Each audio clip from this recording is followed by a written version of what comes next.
Ce message vous est offert par les amis et partenaires de Kakra Beden. Bienvenue à Air Power avec Kakra Beden. Il est le pasteur principal de Morning Star Cathedral, une branche des églises Lighthouse Chapel International, Accra au Ghana. Maintenant, le message du jour. Salut et bienvenue. Kakra commence une nouvelle série intitulée « S'affranchir des forteresses ». Rejoignons-le alors qu'il introduit le sujet. Today we want to turn our Bible to 2 Corinthians chapter 10 verse 3. Aujourd'hui, on va prendre nos Bibles dans 2 Corinthiens 10, verset 3. It says, Il est dit, though we walk in the flesh, we do not war after the flesh. si nous marchons dans la chair, nous ne combattons pas selon la chair. So the Bible says that although we are human, there is an invisible spiritual war happening around us. La Bible dit qu'il y a une guerre invisible qui se fait autour de nous. Whether you like it or not, you are part of this war. Tell your neighbor you are in the war. Que tu l'aimes ou pas, tu fais partie de cette guerre. Demons are Les fighting. démons te combattent. Amen. Amen. Verse 4, for the weapons of our warfare are not carnal. Carnal means natural. Verset 4. Car les armes avec lesquelles nous combattons ne sont pas charnelles. Charnel signifie naturel. Here the Bible says that God has given us weapons. Ici, la Bible dit que Dieu nous a And donné one of the des things armes. that the weapons do is that the Bible says they destroy strongholds. Et l'une des choses que ces armes font, la Bible dit qu'elles détruisent les forteresses. Today I want to share on the subject breaking free from strongholds. Aujourd'hui, je veux prêcher sur le thème s'affranchir des forteresses. Tell your neighbor breaking free from strongholds.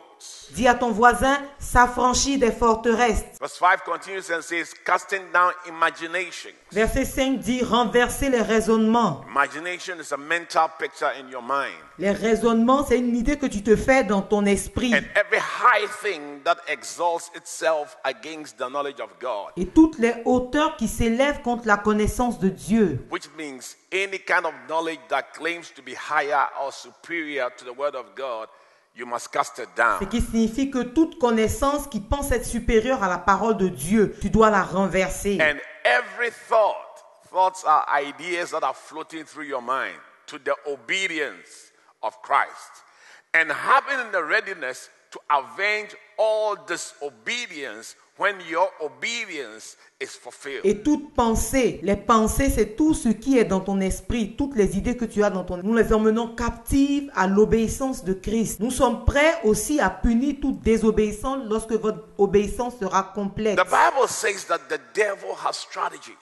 Strategies means a method of operation. La Bible dit que le diable a des stratégies. La stratégie, c'est une méthode d'opération. And when you are dealing with an enemy, one thing you must try to understand is how the enemy operates. Quand tu es en train de traiter avec un ennemi, ce que tu dois comprendre, c'est comment l'ennemi opère. So, for example, if you want to be able to catch a snake, you must be able to understand how a snake operates. Par exemple, si tu veux attraper un serpent, tu dois comprendre comment le serpent opère. Without understanding how a snake operates, you will not be able to catch a snake. Si tu ne comprends pas comment le serpent opère, tu ne seras pas capable d'attraper un serpent. In 2 Corinthians chapter 2, verse 11, Paul said, lest Satan should get an advantage over us, for we are not ignorant of his devices or strategies. En 2 Corinthiens 2, verset 11, Paul dit, « Afin de ne pas laisser à Satan l'avantage sur nous, car nous n'ignorons pas ses desseins ou ses stratégies. So in other words,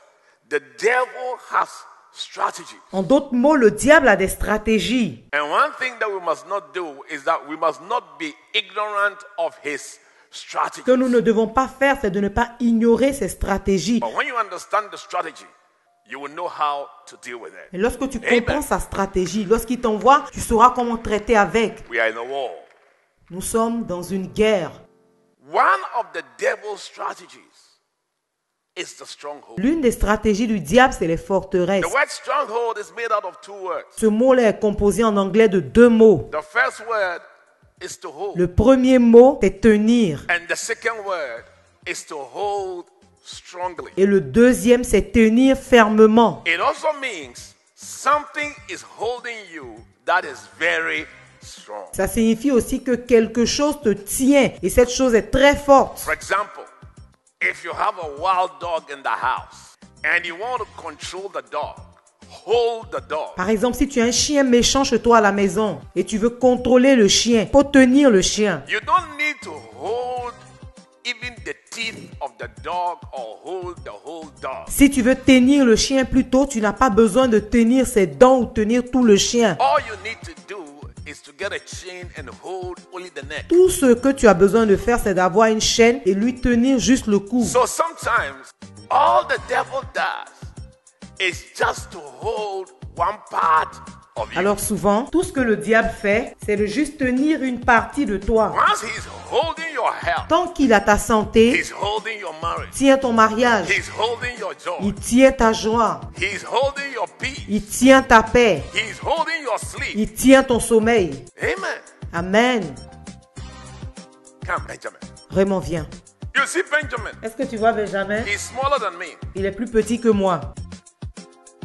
If I want to prevent him from moving from me, I just have to hold his belt. Si je veux l'empêcher d'aller loin de moi, je n'ai qu'à tenir sa ceinture. Move, let's see whether you can move. Faut bouger, je vais voir si tu peux bouger. I'm not holding his head. I'm not holding his shoes. I'm just holding his belt. Je n'ai pas saisi sa tête, je n'ai pas tenu ses chaussures, j'ai juste tenu sa ceinture. But by holding his belt, I'm holding everything about Benjamin. That's a stronghold. Mais parce que je tiens sa ceinture, j'ai tout tenu concernant Benjamin. When you sit down at work, you can't focus. Because something is holding. Parce que quand tu es assis au travail, tu ne peux pas te concentrer. Parce que quelque chose tient ton mariage. C'est une forteresse. Look at your neighbor, say my neighbor. Regarde ton voisin, dis mon You're about voisin. to break free. Aujourd'hui, je suis sur le point de m'affranchir. Put your hands together for Jesus. Let's give him glory. Acclame Jésus, rends-lui la gloire. Merci de nous avoir suivis. Aujourd'hui, nous avons appris qu'une stratégie que le diable utilise pour nous combattre est les forteresses. Si après avoir entendu ce message, tu veux donner ta vie à Jésus, s'il te plaît, dis cette prière après moi. Seigneur Jésus, je me repens de mes péchés. Je crois que tu es mort pour moi. Viens vivre dans mon cœur et sois le Seigneur de ma vie. Merci Jésus de m'avoir sauvé. Amen. Merci de nous avoir accordé votre temps. Pour tout sujet de prière et conseil, pour commander ce message en intégralité ou commander un livre de l'homme de Dieu, vous pouvez nous contacter par les moyens suivants. Vous pouvez nous envoyer un message via WhatsApp au +233 55 790 10. Vous pouvez nous envoyer un email à info@kakrabeden.org. Vous pouvez aussi nous appeler ou envoyer un message au +225 65 27 39 40 ou encore au +233 20 75 75 215. Nos bureaux sont ouverts de 10h à 16h GMT. Écrivez-nous pour nous rendre votre témoignage ou pour nous dire comment ce message a été une bénédiction pour vous.